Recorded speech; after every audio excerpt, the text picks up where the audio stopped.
Yeah, offlane Marcy, not so hot. Core Rubik, not really too much of a thing at this point either. So they've shown their hand a little bit. The potential benefit of that, of course, is that 5ManMidas got to delay their core picks for a little while, right? So now they have a slightly better idea of what their opponents have put in front of them. They start with the Pudge. They'll take the Luna afterwards, which okay. We've been seeing the Pudge in the sort of carry role pretty frequently, but with the Luna there, that quite literally cannot be the case. So not sure if they'll send it mid or try to swing it into the off lane, but it is going to be moved. Yeah, and yeah, it's tough to say because I feel like really Pudge carry has been the most successful position to be in, and the days of counterpicking the mid pucks with the mid Pudges also seem to be a little bit over. And yeah, very simply, Scourge just goes for his arguably best hero. I feel like right alongside his Bristleback, which funnily enough hasn't gotten any love today, but that's where I think this TB is going to be ultra comfortable. They're going to be very satisfied going into this matchup. Of course, we've only seen TB succeed so far because you always get kind of that leg up. I think Scourge was the last TB we saw, and I think he ended up losing just barely versus a Medusa, but it's where you still win the matchup. You pick it for a very good reason. The rest of 5ManMidas as well can't really find those illusions running down the lanes aside from the Pudge. So when it comes to the split push aspect of the hero as well, it'll be pretty annoying to deal with for 5ManMidas. And I don't know. Keep on aerating my thoughts on it, but I still don't know exactly where Luna lies in the meta. I feel like, kind of losing her playstyle, losing a lot of her individuality with the Ag Sharp build kind of sucked because now you're just another hero that can kind of farm ancients. And if that's your carry, it feels like we have so many better choices kind of bumbling around in the meta. It's also where, hey, NA, maybe it's time to start spamming Morphling. I feel like that's where every other region, they've got on that grind in the past year and a half or so, and everybody else feels the hurt of that hero so consistently. Yeah, it's just not as popular in the North American region, or maybe it's more appropriate to say the teams that it is popular with are the ones who are kind of planning their trips to Singapore right now, So it's not quite catching on. It's not quite trickling down to maybe some of the tier 2 and tier 3 teams, but as you said, maybe it should, but not in this game. No more room really on either side at this point, so the Morphling will just be left by the wayside and see what this final ban looks like. Both teams, well, kind of looking to the middle lane if you're the cut. I think maybe you want to be a little bit careful and potentially consider splitting the bans because the Pudge could still move, but uh, is there anyone that scary that they're worried about to facilitate that? No, they just ban out the Pudge. Yeah, and pretty interesting. I think again, just another team fight hero, somebody to keep them around the Pudge. Assuming that it's going to be a Pudge Rubik lane and maybe a Marcy going to the 5, that would keep that balance that we always talk about is very important. Could be a Marcy Pudge lane as well, even though that feels maybe not the best to Enchantress. Just either. I do not think we're going to see a Pudge going towards mid though. You can't really pick it blind. It's where, okay, maybe having a little bit of flexibility. I think either side, you could either do a Pugna Marcy lane or a Rubik Pudge lane, and then the other one just ends up going to mid. But that is entirely dependent on what we're going to see here from Nico. And it is his Pango. Okay. His best hero. I mean, you can't ask for more, honestly. And that puck ban, brings it out, and you kind of highlight it a little more where you're just like, okay, yeah, they banned puck. They get to last overall pick out the Pango. I mean, he's just not going to be upset. And they do wait a second before they lock in, but there you go. Is going to be the mid Pugna and then going to be that off lane Pudge. And we'll have to see what they're capable of here. I think it is going to be that Pudge Rubik lane, but that means that over on the other side, we'll have to see Marcy 5, which has not really been popular too much. It's always been into that 4 slot. Well, we'll see. Maybe feeling, I don't know, opts for maybe more sidekick oriented build to help Argus, something like that. We'll have to wait and see. In the meantime, if you're the cut, look at this lineup. You've got 3 melee cores with a mag and power, so arm-wise, 5ManMidas are going to very quickly start looking towards Argus as a hero to kind of bail them out and keep them close.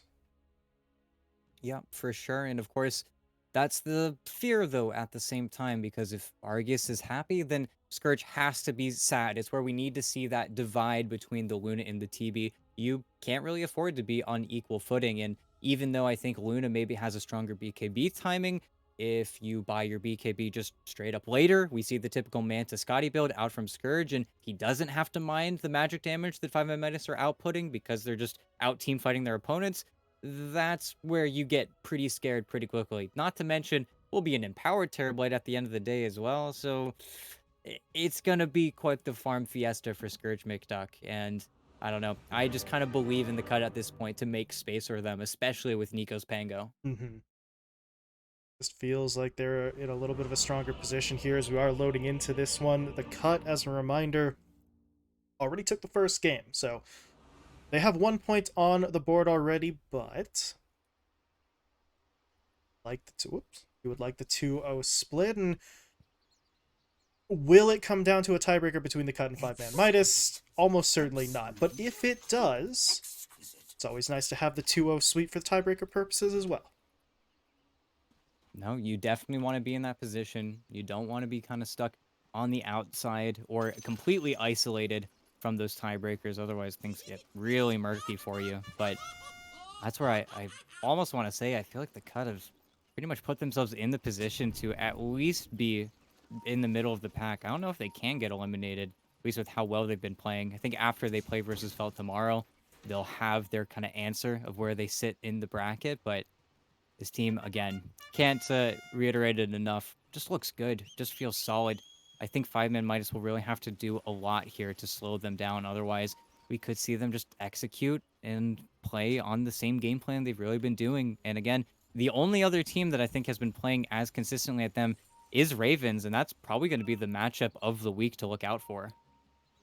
And as you said, the cut after game one, they've already got 5 points, and only one team actually gets eliminated in group stage. After that, you're talking about difference between upper and lower bracket for playoffs. So the cut, they might already be in, relatively safe territory, but now you can afford to get a little more ambitious and start looking towards, hey, we want an upper bracket slot. We want to start at the top there, which I know is sacrilege to say on day 4 of this group stage, but that's just how well they've played. Yeah, and honestly, I don't even think it's too crazy at this point. But that's where they can't be any slouch in the lanes here. They've got pretty strong early levels on the 5ManMidas side. It's where they've got very good harassing ranged heroes. It's where they've got, especially once you hit that 5-minute mark, the Lunar Blessing, which gives you that global damage that you can play around. And we'll have to see if that has an effect on the lanes. But in the meantime, especially top, the harass, the meta, yeah, par for the course. That's the way it's always going to be. No real getting around it. I do want to point out, though, this is just kind of the thing, right? Pudge is one of the most popular heroes, so obviously he has a substantial amount of cosmetics. I don't think I have ever seen any pro player, maybe not even any just player in general, who actually just uses one complete normal set of cosmetics on Pudge. Every single Pudge player creates this horrible monstrosity of like 6 different sets thrown together, and to be honest, I kind of love it. Lies just looks like some sort of nightmare monster. Yeah, as he should, as he has a right to, Right. It is always funny. It is also just an effect. It's why personas exist, right? We've doubled around. We need a complete different locked out set for them. Otherwise, everything just gets a little too crazy. But no, we'll have to see. First meta was honestly not the best, not the worst. It was a lot of damage traded out onto Lies, and Lies is tapped as of now, but this is where you can actually just straight up lane on Pudge, even though, yep, there you go again. Gets the range creep. It's funny he's doing this with a Rubik in the lane, because you'd probably say to yourselves, well, Fade Bolt's a lot cheaper, and you got a lot more of them on Moonlight's side, but I guess just wants the gold in his own back pocket. Yeah, I don't know. And if he does somehow catch a hero, maybe he skills up the rod and they try to do something, but if he doesn't hit a hero, he gets free money. You're more than happy with that, as the Fade Bolt does come in there, so Moonlight is trying to make something happen. It's just not spectacular in terms of how well they've started. Meanwhile, down bot, yeah, Feeling gets himself a little ways away, but you can't outrun the shockwave. Lil Nick finds first blood, and I suppose the benefit there is that Arceus was just as low, so the fact that the support takes that heat does mean that the Luna doesn't get picked off, but the Luna also has basically no regen until, yeah, until feeling returns. So Argus had to stay back for just a moment, but he's going to be fine. Meanwhile, up top, Lies gets himself taken down. He does drop Scourge pretty low, but Moonlight, yeah, the Mango would have been there. The cooldown was sort of coming into focus, but you would have had to keep diving past Pingu to actually make that play work. Yeah, and you just end up taking a little bit too much damage. Plus, if you accidentally nuke out that wave, then where does your Pudge have to lane anymore? It just ends up being, I think, an unfortunate circumstance, even though going to lose 2 of those range creeps now. But also where, funnily enough, 5ManMidas not getting control of that large camp. Now Pingu's got this Acorn that's going to walk around for the next minute or so. Cause even more problems for them in the lane. Well, power of the Pinecone. You gotta respect it. It's honestly okay. This is one of the single dumbest looking creeps in the game, but it's so powerful that you can't really talk too much crap on it. As B-God does get taken down, Argius is able to find a kill. So, well, onto Lil Nick. Kill potential kind of low, but if the Techies is going to be that far forward, they are going to be able to punish him. They just need to be careful moving forward, ET. I could see so many scenarios where Feeling tries to jump in with a rebound and then jumps onto, enough traps to kill him off. Yeah, for sure. And while that was all going down, it was a nice kill onto B-God, but Pingu also just nearly killing the entire top lane with what was very simply just meta, a few right clicks, and then the siege shot along with some impetuses. But getting a lot of what they want out of these lanes so far. If you're looking for silver linings on the 5ManMidas side, well, maybe they find a kill here. Yes, they do. On to B-God. It's going to be a trade of the supports, though, and Nick. Don't know about this. Yeah, he would basically have to be diving the tower, waiting for Shockwave to come back up, and he's trying to bait Argius into it. Luna's not going to take the bait, but prior to that, as I was saying, if you're looking for bright spots, the farm on the Pugna is looking pretty good right now. 29 and 10 for RRL. Yeah, it's where very simply you just are annoying to lane against. You get a little bit more denies, you get a little bit more last hits. Once you hit level 6 as well, you pretty much always force out the swashbuckle every time you go for the life drain, which is quite nice, but that's also where you always have to be very considerate of that level 6 timing for the Pangolier, and for B-God's also rotated in. If you're not careful here, they're striking pretty soon. B-God, there we go. Okay. Back-to-back explosions. He misses with the swashbuckle, though. That's... wow. Unexpected. I mean, he was dead to rights. RRL counting his blessings. He does have to make his way back to the base, but... I mean, the alternative was that he very much should have been dead there. Yeah, no, kind of uncharacteristic mistake from Nico. Usually he's pretty tight and pretty smart with it, but got maybe into his head a little bit. As Moonlight, though, well, yeah. Centaur's still going to catch up. He's trying to zigzag. This time, though, Nico will hit, but that means RRL Level goes 6. in. Okay. They're going to trade out there. Nico with the Rolling Thunder is getting real aggressive. 1 or 2 more hits, and then I think he can finish it with a swashbuckle. Oh my goodness. Not missing this time. That's perfect. And regen rune, so... yeah. B-God does get taken down elsewhere on the map, so... it's not 100% clean across the entirety of that fight, but... if you can get the Pango going, if you can really build momentum here for Nico, that's gonna matter so much more than losing the techies for the 2nd or 3rd time. No, for sure. And well, Nick just skewered him under. Well, there you go. See you feeling. Yeah, not a fun time for the Marcy. 1 and 3, his inventory, there we go. He buys a little bit more, but his inventory for a moment there was just boots of speed and nothing else, which is kind of sad. Speaking of sad, Argius, I have to try and get away here, and he does avoid a nice bit of that damage, actually. So this was not as strong of a hit as they wanted, mostly due to the fact that Nick, had like a third of his HP when they started, and isn't 6 yet, so there's no RP, but that is something the Luna's going to need to keep an eye on. No, definitely do need to be fairly cautious, but it is also nighttime, so all of the lanes get to share out this 14 damage. Pretty nice, especially for the Marcy. The lane. And mid, yeah, it's need a the long hit. path for Nico to bounce back, but he is bouncing. Can he actually get the hits, though? There we go. They will connect. Centaur missed. Swashbuckle Doesn't hits, matter. though. Okay. That's twice now they've sort of missed on some of these spells, but it hasn't mattered too much. As Moonlight, he's going to get slowed. Nico's in, Swashbuckle into Shield Crash, into right click, gets the job done. Lies is now here.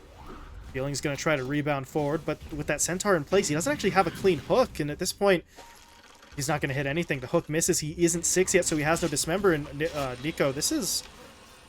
Yeah, that's a little bit too much, especially with more TPs coming in. RRL will return.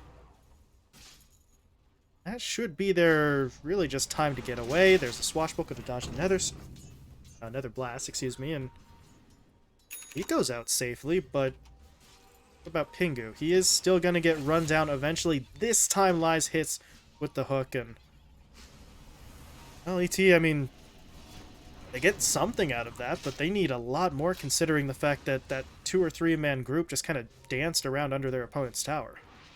And then look over at the Luna. RP just landed, but they're getting really scared. They just saw the Marcy TP with one of their wards, so now it's just B-God versus the world with the Sticky Bomb, and it latches to the wrong target. Very nicely played. Okay. Well, said they needed more, they get more, right? They find themselves an extra kill, not in the middle lane, but it's still going well for them, and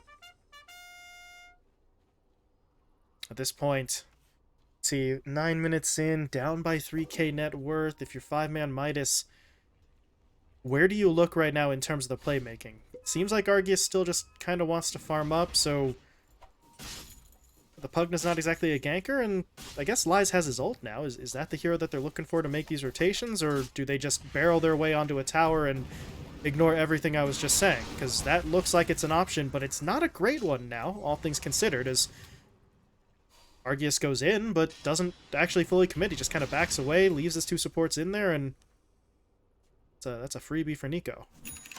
No, it definitely isn't. I think what really needs to happen is on those 10-minute carts, we need to see probably a 4-man rotation coming in from 5ManMidas. They need to play up-tempo with RRL maybe a little bit more. The thing is, RRL doesn't want to leave the mid lane. It's where everybody else kind of needs to come to him, because if he ends up going towards top, then Scourge very easily leaves, and even though you almost assuredly lose this tower, that's where the big team fight will happen, and you'll just make the fight go with Pango. So there you go. Scourge leaves. Argius does get the kill on low neck bottom, but is he going to get traded out here? I don't think there's any hero that can help him out, but at the same time, they immediately put pressure on mid instead, and with their own cart, the Pugna can TP back mid, but it's just a little bit too much pressure for 5ManMidas to really deal with right now. It might just have to be a tower trade-off, so tier 1s being exchanged. Feeling... Never mind. Thought for a moment he was kind of walking his way over, but there's nothing that he was going to be able to do there. So tower falls on one side. There we go. Another blast is in to finish the tower on the other, so it's just a simple trade-off. Meanwhile, that is a Mask of Madness up on Argius, so he is just going to really try his best to farm his ass off right now and hope that he's not hunted down by the cut. Yeah, and we'll have to see. It's always the progression after the Mask of Madness, whether or not it's just Lance into Manta or Lance into BKB. It's always been the question that Lunas have been asking themselves, just how relevant do I need to be?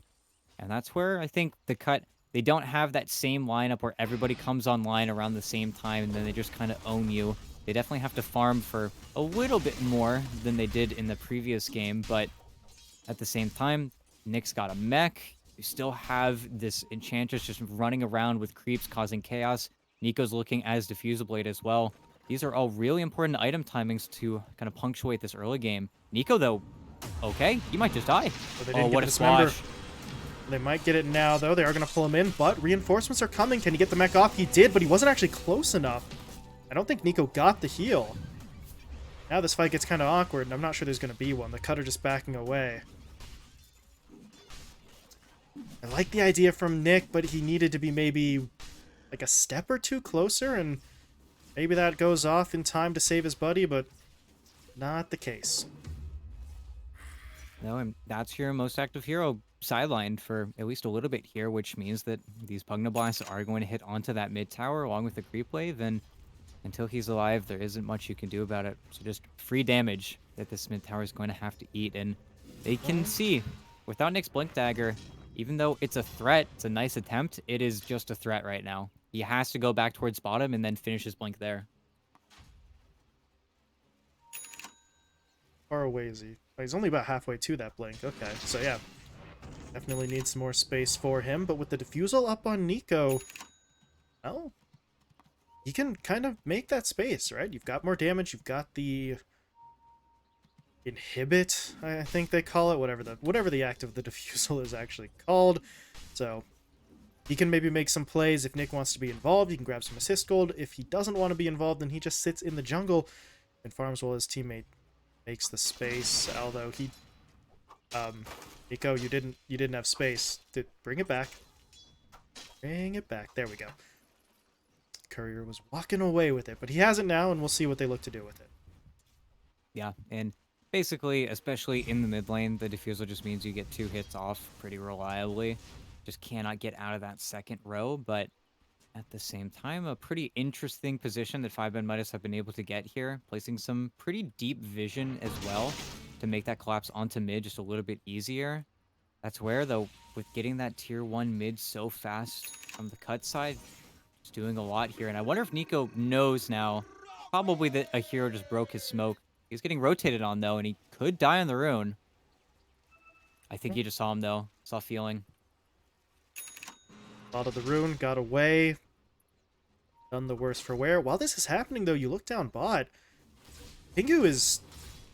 he's farming and he's pushing. This is a bit of an awkward situation. You're not supposed to really be able to farm too much on this Enchantress, but could build himself up an early item. Lies, though, does get a very nice hook into the Dismember, and the mag is going to get taken down. I thought for a moment there maybe Scourge would try to sunder his teammate, but he wasn't really safe and didn't know if there was anyone else on the high ground, so could it have saved the Magnus? Yeah, maybe, but if you both end up dying because you tried to save your friend, then you kind of look a little foolish. No, for sure. You don't want that to be your mistake upon a mistake, and keeping yourself healthy does mean that this bottom lane will continue to be pushed in. Like I said, though, it is funny to see Pingu just down here. If anything, he's just getting the XP while maybe the Manta, or not even Manta, but just the Conjure Image Illusions come over from Scourge, but that's also where Scourge is just so farmed right now. They're pinging out Argus top, though. The Luna does not want to go down, but here comes the Pango, and there's the roll. Oh no. Nice stun. Okay. Remote mines do still come out, though, and that does allow Nico to get in there for the kill, so... well, Feeling really did everything he could to try and stop it. It just wasn't enough. Now can Nico roll away? Well, Swashbuckle. Actually, 2 Swashbuckles coming out as Moonlight had stolen it, but I think Nico should be able to get himself at least into the tree line. The question is that enough to actually live? Right now, he's still getting hit up by that life drain, but they haven't finished him off yet. But there's the hook. Nico somehow still not dead. He's going to kill Moonlight. They still have not finished him. Oh my god, there we go. Somebody brings an end to that reign of terror as Begot. Okay, Begot. He saw an opportunity and he took it. Blast off, and then Pig pulls himself away too, so... there you go. The reason why they renamed it from Suicide Squad is because he didn't have to suicide at all. Yeah, no, it just works, and he's got the Ag Shard as well, so that's a nice chunk of damage that your Techies is always capable of doing, and I think we'll probably see Begot just turn his build around and then immediately get the Aether Lens. It's usually what he likes doing. Feels like it's always the Aether Lens into the Kaya for him, just because he's a maniac and he doesn't care about force-staffing his teammates, even though sometimes he gets yelled at enough to do it. But for a mid, yeah. Oh, he hooks his teammate out. Feeling, I understand the attempt there, right? He wants the rebound stun to make sure the hook connects. Instead, he's standing in front of it, and Nico's going. Nick is thinking. His blink is coming out to him, though. If he could wait maybe 2 more seconds. No, he's just going to go in, but the RP still connects into the Swashbuckle. Nico dishing out the damage. They're going to take down 1. They get a second kill as well. Feeling, dropping low. Can they somehow save him? No, they can't. All of a sudden, Lies fighting by himself. He's not fighting for all that long. 4 kills, no deaths. Moonlight is in trouble. Yep. There's going to be the Swashbuckle to hit onto him. They get the inhibit into the skewer, into the shockwave. It's going to finish it off. 5-man wipe. 3 of the 5 kills going to Nico. And, well, little Nick spent all that time trying to find the Blink Dagger, trying to actually farm it up, BT, and then he just takes the perfect fight without it anyway. Yeah, and really, the execution from Nico there is on a whole different level. The way that he is able to still stay on top of that Luna, even when he gets Force Staff out, the way that everything gets brought up to him, it's kind of ridiculous, but that's also just him playing his best hero. I feel like that's where letting him get Pango this late into a draft is just kind of insane. And even though the lane was maybe a little bit rough, top of the net worth right now, it speaks for itself. And now playing on the vision, Scourge was doing Roche with his meta the entire time. Do you want this fight? A lot of damage. Oh my goodness, they're in onto Pingu first. Scourge dropped low, but he's able to walk away, and now here comes Nico rolling around. Oh, they found 2 kills. They would like Moonlight as well, as Nico's going to continue chasing after him. They picked that one up, and now RRL.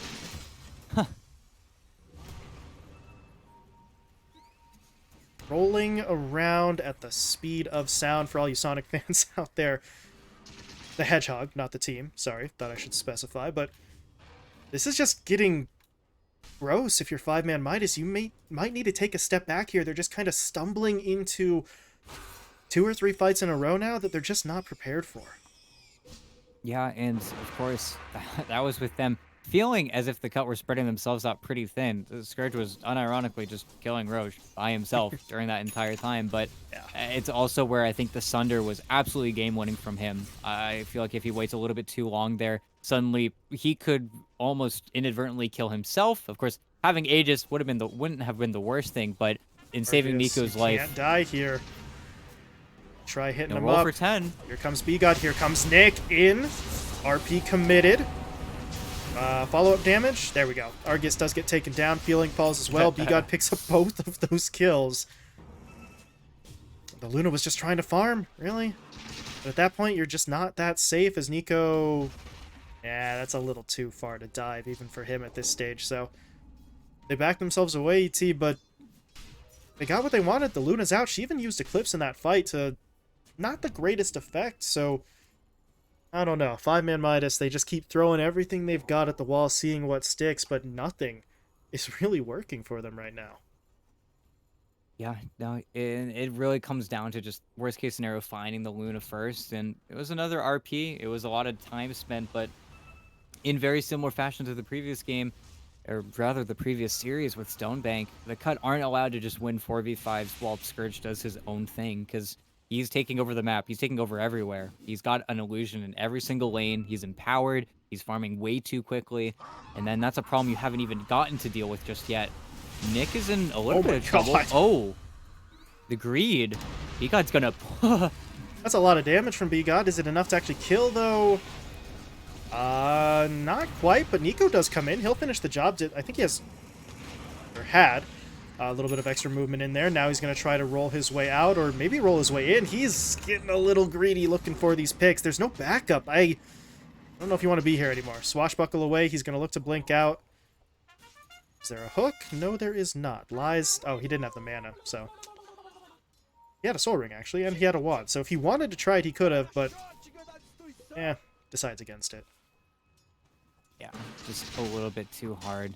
Meanwhile, though, in Scourge Town, just, you know, working towards a Satanic, killing a tier 2, no contention. Gonna get the outpost now as well, and the lead will continue to go in their favor. And looking over at Argus, we're just not seeing that same attitude. He's turning his build around, was gonna go for the Manta style, but now feels like he needs that BKB, and I 100% agree, but to that BKB, there will be a full Satanic on Scourge most likely in time, and even though there's only a minute and 20 seconds left on this Aegis, okay, Scourge is confident enough to at least pester the high ground a little bit. We might stole RP. It didn't really help RRL, and I don't think it's going to help out Lies either, but he has it. Hooray? I mean, bottom. What's his opportunity? Yeah, their base is under attack. Scourge is just going after it. As you said, Scourge Town. An unincorporated town where Scourge makes all the rules and nobody can stop him. As middle lane, there's your RP being deployed for the stolen one onto B-God, and they do kill him off, but this doesn't change what was happening bot. Scourge just takes a full lane of Rex and then walks away. No, he just gets the reset. Now they're back onto the mid tower. They've got maybe 10 seconds more of that meta, but it doesn't really matter. And then as soon as the Aegis is gone, he slots it out for the Satanic. Can't really ask for an easier game on this. Yeah, this should be a pretty straightforward game at this stage. Well, they're going to push their way on to the high ground mid as well. Tier 3 tower under attack. There's going to be an attempt from Nick. Not a bad one, but RL jumps away, and now Lies gets a hook off. They're going to pull the Magnus back into the fight. Nico, meanwhile, trying to create a distraction, rolling his way in. He kills off Feeling, but he can't save his teammate. Nick has been taken down. Feeling, meanwhile, buying back. The Marcy is really right back on the front line at this point, but well, I don't really know 100%. It's a buyback from the Marcy that I'm not really sure it was 100% necessary, but hey, Feeling is now with his teammates after the death, and at the end of the day, they did get, oh my god, they did get the Magnus. Boys, stop. Running into multiple mines. There you go. Hook him down from the high ground. Feeling. Just because he's dead doesn't mean the mines are. As Nico, yeah, gets caught by a stolen skewer. Agreed, but it's blank. Nico, really? Look at Argius. No way. He's going for bullying. it.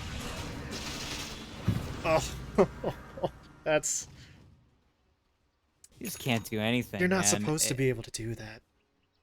He just knows the damage numbers. He knows the lead. I mean, that's just rough, impossibly bad stuff for the Luna. Frustrating game as well. That would have been so much time for you to just simply farm, but your entire team walks away from you. Why? Because they don't expect the Pango that they just scared off with 4 heroes to then immediately turn around and kill the 600 HP Luna, but their alternative is also not too great. What are you going to do? You're going to either deal with Nico in the bottom lane, or you're going to deal with Scourge in the top lane.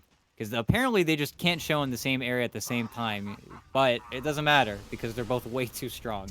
Yeah, there's not a whole lot that can be done to slow down either one of them as the push comes in onto the high ground. While this is happening, though, the tier 4 is taking... Okay, it's taken 15 points of damage, but the creep wave has pushed all the way up to it, and 5ManMidas will have to continuously send someone to deal with that. The Luna is at least, you know, a fantastic candidate to do that, and it does give Argius a chance to pick up some gold, but while he now pushes out the bottom lane, the rest of the team has to sit in the base. If they step outside, well, look at what's waiting for them. They've got mines, they've got heroes waiting for blink initiations, so they really just can't afford to leave. They are effectively trapped, at least for now. And they are going to maybe just wait for that next Aegis, and we'll have to see what the timer is in 40 seconds. But for the cut, also just want an RP to close this one out. Even a Horn Toss right now in Moonlight with the Stolen Skewer. Okay. There's the RP, though. Is it going to be enough? Scourge does get off the Sunder, and he's just going to start destroying people. 3 dead already. Buybacks out from anyone who still has it. Well, maybe not quite anyone. RRL isn't using his, but there's really not much left to hold it for. If they're going to try and do something, they need to go now, but Moonlight gets picked off, and well, now it's just down to the Luna, who is hitting up Nico, but there's the Horn Toss. Come on, guys. That's just a little bit harsh. Argius does find a kill, but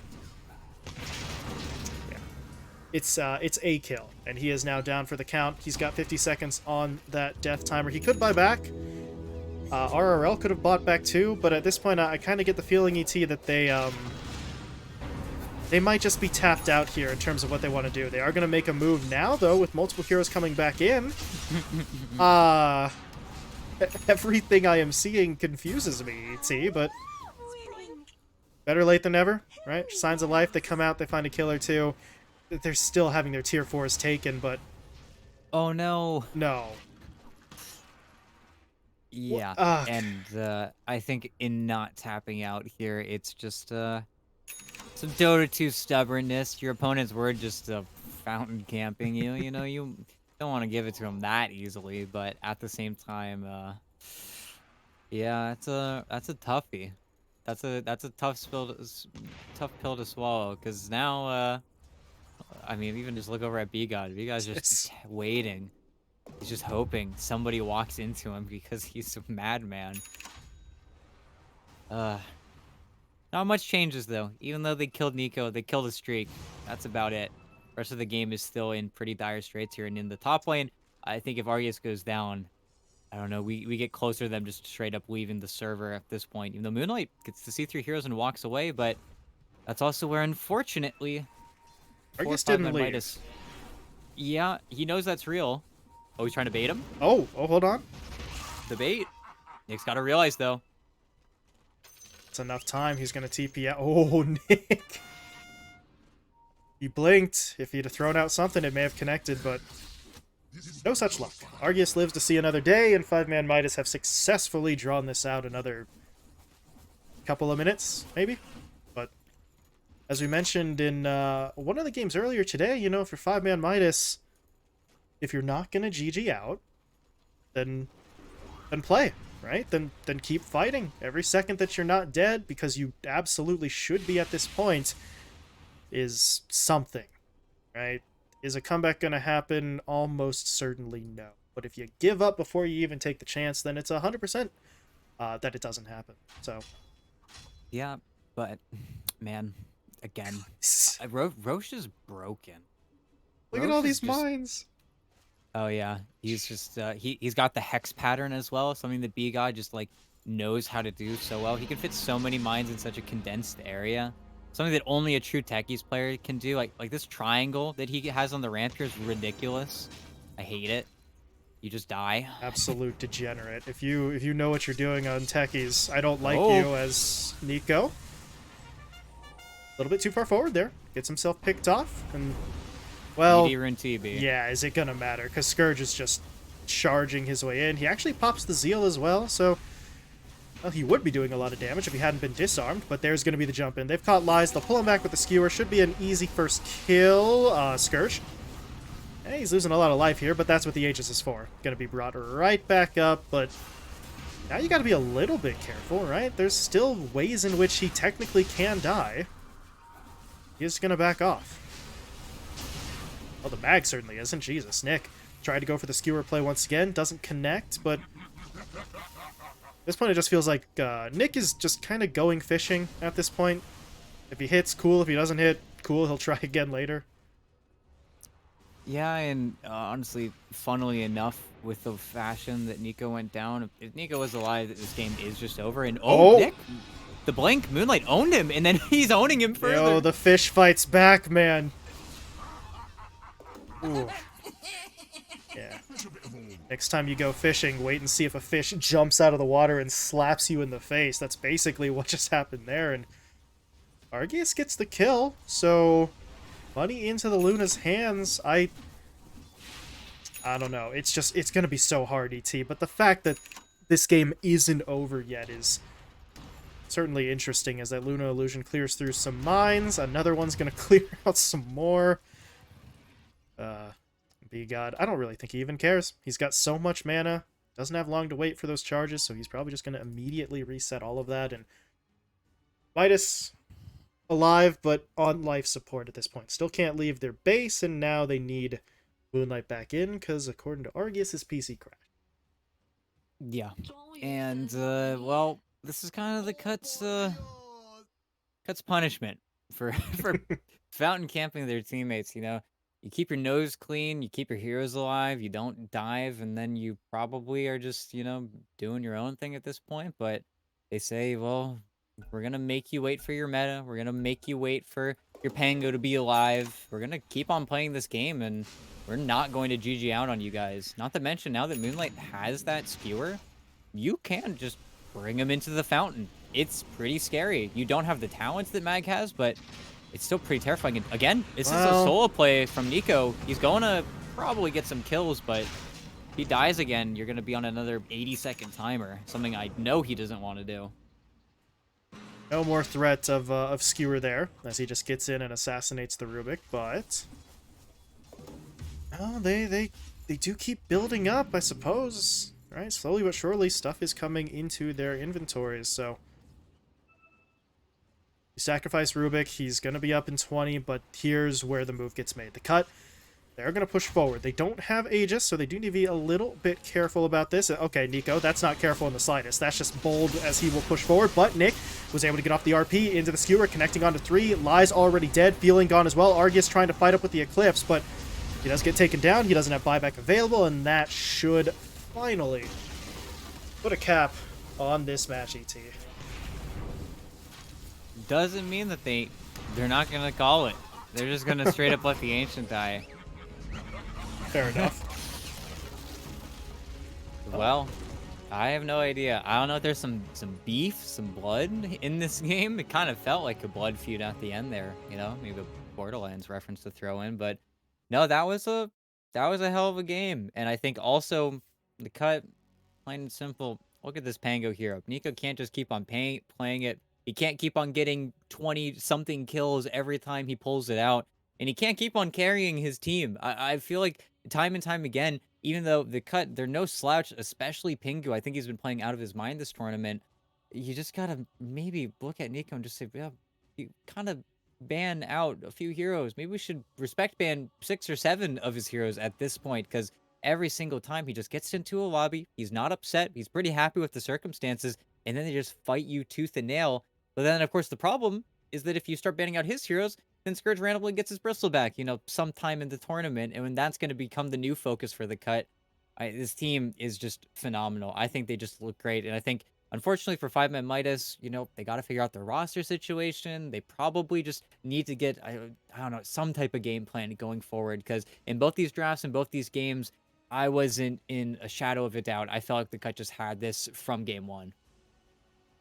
Situations where no matter what, there's no draft in the world that you would say this game's unwinnable. But both drafts, we said 5ManMidas needed exceptional farming. They needed good team fights. They needed their execution to be, if not entirely flawless, at least pretty damn close to it. Whereas the cut had things where they've got more flexibility. They've got more comfort, right? In this draft in particular, as you were saying, maybe teams need to focus a little bit more because every single player got pretty much exactly what they wanted. Nobody really took anything out of their hands, and we can see the results, right? 24-4 for the Pango, a game where the TB does not die. That's unacceptable if you're playing against the Terrorblade. You can't not kill him. Yeah, no, it's just way too much that you have to play against. The game goes way too long. It ends up being a pretty frustrating affair, I think, at the end of the day here. But yeah, again, I can't keep on saying enough. I'm so excited to see the cut versus Ravens. I really think that's going to be the matchup of the group stage here. I think if there was any match to mark on your calendar, it's probably that one. That is going to be some good stuff. I like to double check exactly when that game is actually going down as well, because I do not have the schedule memorized. Because I'm not that crazy, but looks like the It's cut the versus Ravens. 26th. Yes, it is 26th. So not tomorrow, but the day after. So as ET said, mark your calendars. Um, it'd be nice if you showed up for all of the days, not just that day, but that day in particular is going to be a little bit more competitive, and that's actually the last matchup on that day too. So we'll be rounding out the day's action with that one. But for now, it is the cut getting a clean 2-0 sweep, so they sit at 6-2, I believe the record is, which only puts them one win behind Ravens for that first place spot. So I don't know. If you would have told me, hey, the cut and Ravens are neck and neck for the number one spot in even something like this, like Pro Series, I kind of would have looked at you funny, because neither team really gave us indications, ET, that this was the kind of performance that they were going to have. No, not by any means. I think it's been a huge surprise for everybody and everything involved, but that's also where I think this is the most open BTS Pro Series we've had yet. Everybody's off at TI. All of our previous winners, our previous candidates, they're on to bigger and brighter things, but that's where maybe in typical BTS Pro Series format, person who wins the BTS Pro Series ends up winning their TPC, ends up winning their qualifier. I don't know. I Hmm. don't know. Yo, we BTS Pro Series just declares the heir to a region. That is definitely the rumor that we're trying to start here, and don't question it. Just go along with it. Just keep repeating it to every single person that you meet, and even if they have no idea what we're talking. But speaking of no idea what we're talking about, ET, the rambling needs to stop. This was the last game of the day, and I am unhinged at this point, just throwing out words. So we are going to shut this down here, folks. As we said, the cut with that 2-0 sweep close out the day. So we will be back again tomorrow afternoon, same start time. We've got Dog Champ versus SG Esports to start us off. We move into 5 Rat 4 Staff versus Wolf Team afterwards, and then it'll be this cut squad against Felt as our final matchup. So be sure to tune in tomorrow. Again, same start time. That's 1 p.m. Pacific, 4 p.m. Eastern. So Hope to see you there. But for now, so long. Thanks for watching, and enjoy the rest of your night.